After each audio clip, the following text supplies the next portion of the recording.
Shalom, shalom, la grâce de Dieu est avec vous. Ici votre serviteur, Révérend Serge Cordier-Lisée, pour votre plateforme I Believe the World. Voilà, nous nous retrouvons aujourd'hui pour parler des Jeux Olympiques, d'état de la vision. Troisième chapitre, Côte Israël pour le continent de l'Amérique. Alors, comme nous avons fait avec les autres côtes, nous allons partir avec la parole de Dieu sur ce que dit la Bible par rapport à Israël et voir dans les faits de l'histoire, dans les faits scientifiques, en quoi est-ce que, ce côte Israël correspond-il à l'Amérique. Et donc, nous allons prendre les Écritures. Voilà. Merci de nous suivre. Dans une quinzaine de minutes, nous allons terminer par la grâce de Dieu. Ok. Donc, nous lisons ceci.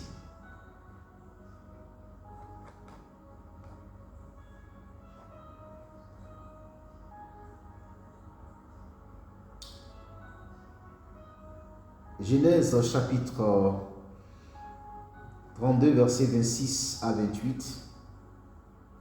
L'ange dit, « Laisse-moi aller, car l'aurore se lève. » Et Jacob répondit, « Je ne te laisserai point aller que tu ne m'aies béni. » Il lui dit, « Quel est ton nom ?» Il répondit, « Jacob. » Il dit encore, « Ton nom ne sera plus Jacob, mais tu seras appelé Israël, car tu as lutté avec Dieu et avec des hommes et tu as été vainqueur. » Très bien. Ici, Jacob, dont le nom signifie voleur ou supplanteur, allait faire rencontre de son frère. Et son frère, dont il a volé la bénédiction, et donc il éprouvait de la repentance et du remords, et il va rencontrer un homme, un ange. Et dans sa lutte avec l'ange, il va se rendre compte que cet homme n'est pas ordinaire, que c'est un ange en réalité. Il va demander à ce que l'ange puisse le bénir. Et l'ange va lui dire, ton nom ne sera plus Jacob, voilà, après qu'il ait dit son nom, mais Israël, qui signifie vainqueur. Très bien, donc c'est un contexte de repentance ici, qui aboutit donc à un nom de bénédiction. Alors, nous allons lire que, ce Israël, donc Jacob, de lui va sortir un peuple qui va recevoir donc un territoire, le territoire de Canaan. Alors lisons le texte, suivez-moi, concernant ce territoire. Nous allons voir ensemble Nombre chapitre 13, verset 1 à 2 qui dit ceci. L'Éternel parla à Moïse et dit, envoie des hommes pour explorer le pays de Canaan que je donne aux enfants d'Israël. Tu enverras un homme de chacune des tribus de leur père. Tous seront des principaux d'entre eux. Josué chapitre 24, verset 11. Nous passâtes le Jourdain et vous arrivâtes à Jéricho. Les habitants de Jéricho combattirent contre vous. Les Amoréens, les Phérésiens, les Cananéens, les Héthiens, les Girgasiens, les Éviens, les Jébusiens, je les livrai entre vos mains. Donc ici, la Bible entend de nous dire que, ils sont allés explorer le pays de Canaan. Et après l'exploration, d'accord, ils ont occupé, d'accord, par l'épée, ces territoires en éliminant tous les habitants qui étaient sur le territoire de Canaan. Donc, en quoi est-ce que cela correspond à l'Amérique? Nous sommes en train de parler de côte Israël pour l'Amérique.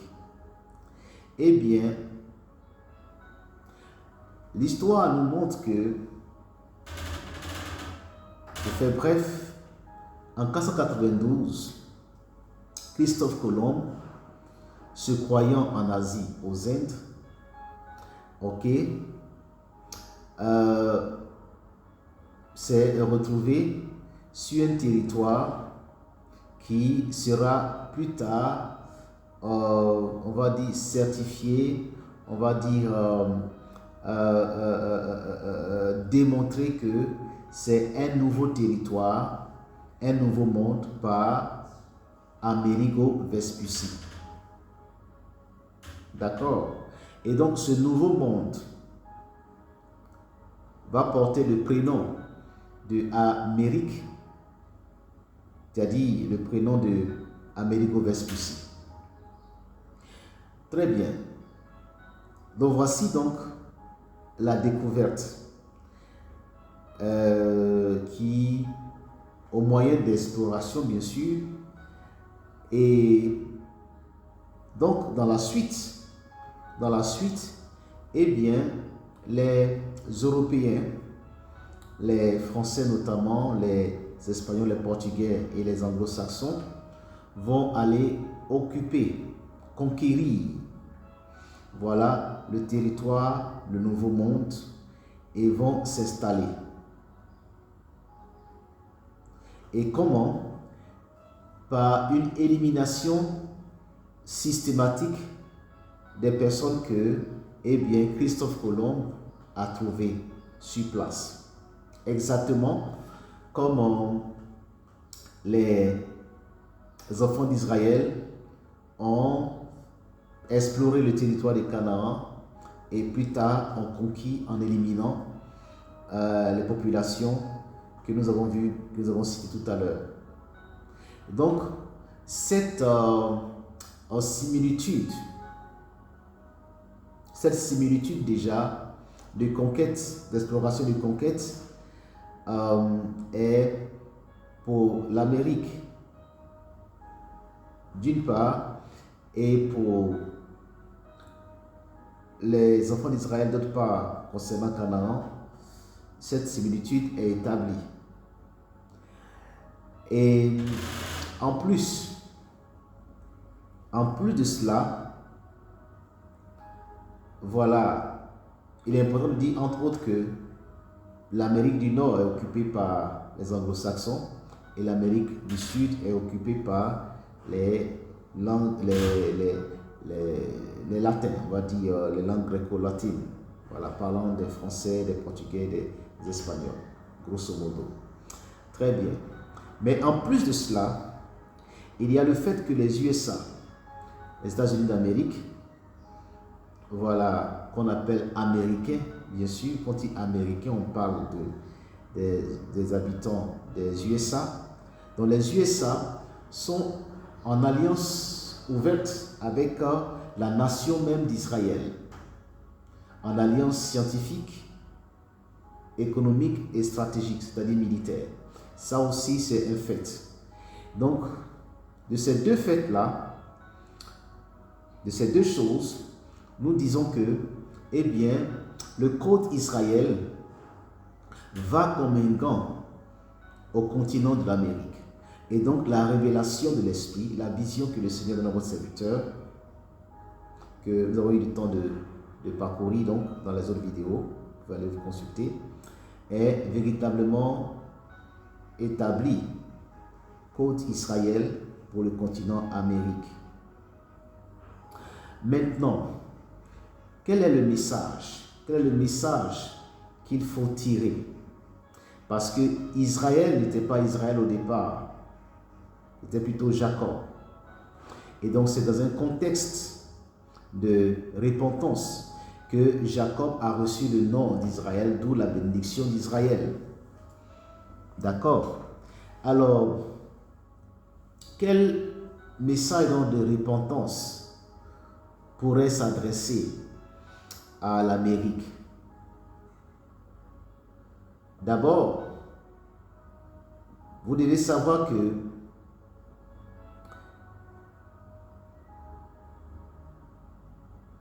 l'Amérique, au départ, n'était pas une terre, voilà, européenne, comme vous le Voyez maintenant, c'était une terre occupée par ce qu'on appelle les Amérindiens. Voilà, les Amérindiens. Voilà. Et donc, les Européens arrivant sur ce territoire, ce qui va se passer, c'est cette conquête, cette élimination de ces populations qu'ils ont trouvées. C'est un génocide.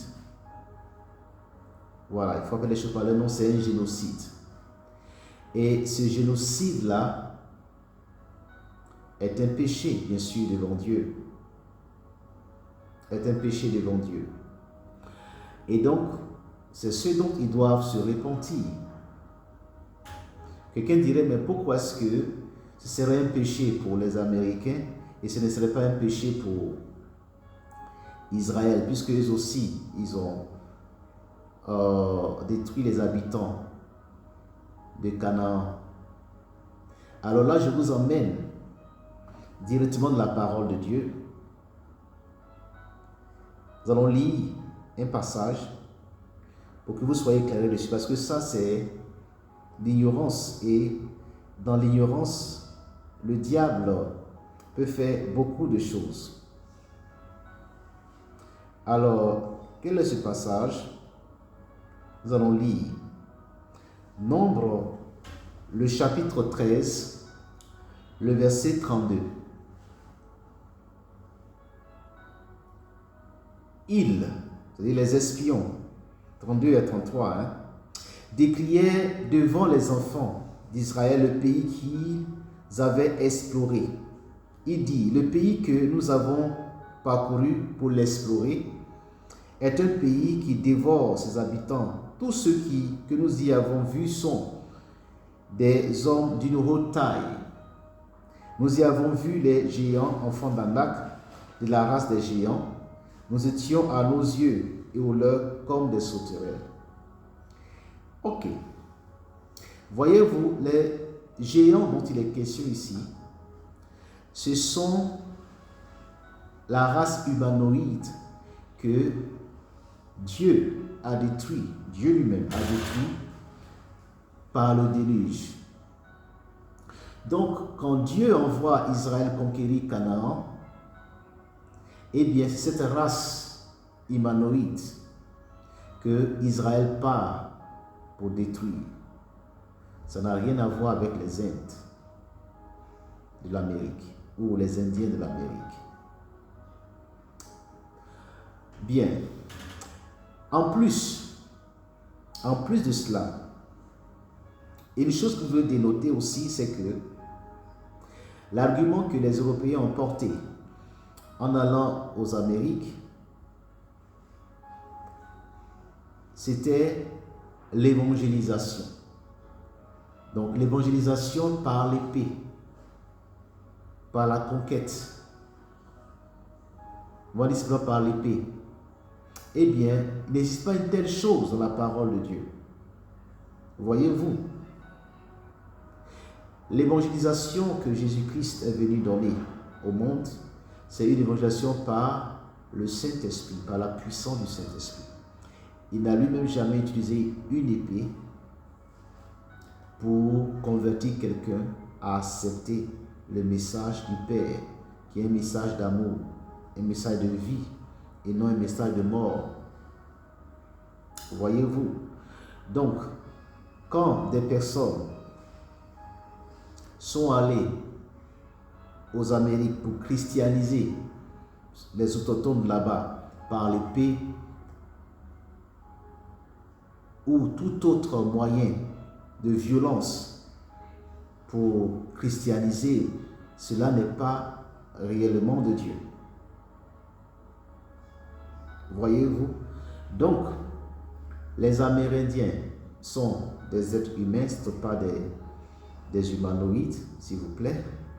En plus, la méthode du Seigneur pour pouvoir sauver les hommes, ce n'est pas une christianisation forcée ou bien une évangélisation par l'épée sous quelque religion que ce soit. Voilà, il n'a pas fait avec le judaïsme, comme on vient de le voir. Ce n'est pas avec le christianisme comme Christ. Voilà, Christ ne l'a pas fait. Et donc, voici donc un autre élément de repentance, la christianisation par les peuples. Donc, se repentir du génocide des Amérindiens et de la christianisation forcée, et cela donc est véritablement important. C'est par cela, par ce message de la repentance, que, eh bien, une bénédiction, une grâce est donnée, peut être donnée, sinon est donnée à l'Amérique. Voyez-vous? Donc, le message donc universel est clair ici, c'est le message de la repentance. Seulement, il faut souligner que les Européens ont ceci avec eux. C'est que dans Genèse, dans le livre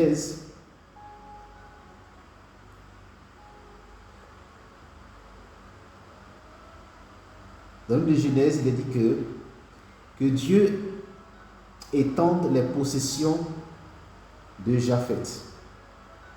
D'accord?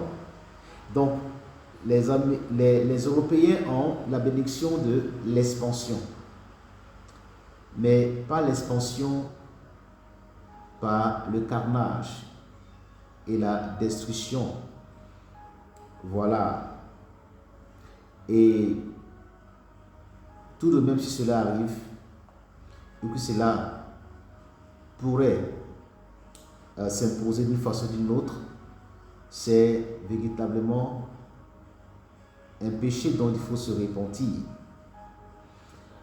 Parce que, évidemment que nous pouvons dire clairement, pour ce qui concerne l'Amérique, c'est un génocide. D'où la repentance. Très bien.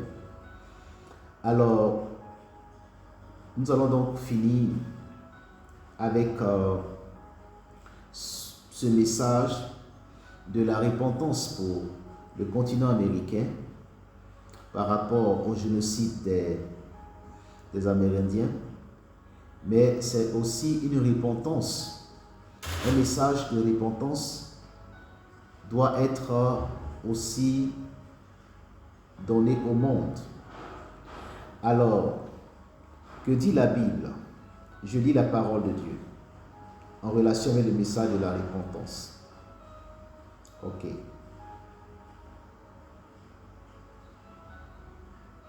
Actes chapitre 17, versets 30 à 31. Dieu, sans tenir compte des temps d'ignorance, annonce maintenant à tous les hommes en tout lieu qu'ils aient à se repentir, parce qu'il a fixé un jour où il jugera le monde selon la justice par l'homme qu'il a choisi, ce dont il a donné à tous une preuve certaine en le ressuscitant des morts. Donc la repentance n'est pas seulement pour l'Amérique, pour ce sujet précis, voilà, dont nous sommes en train de parler, du côté Israël, mais c'est une repentance aussi pour tous les hommes. Ok, les hommes doivent se repentir parce que Dieu a fixé un jour, un temps où les hommes seront jugés. S'ils ne se repentent pas, ils seront bien sûr condamnés à cause du péché. Donc, parlant du génocide des Amérindiens et parlant pour la repentance de l'Amérique et parlant aussi de la repentance en général pour tous les hommes, le message universel que nous devons retenir ici donc est que les hommes doivent se tourner vers Dieu pour le pardon de leurs péchés, de peur d'être jugés et condamnés. Donc, nous avons fini avec le côté Israël pour l'Amérique. Que Dieu vous bénisse et nous nous retrouvons prochainement pour la suite. Merci.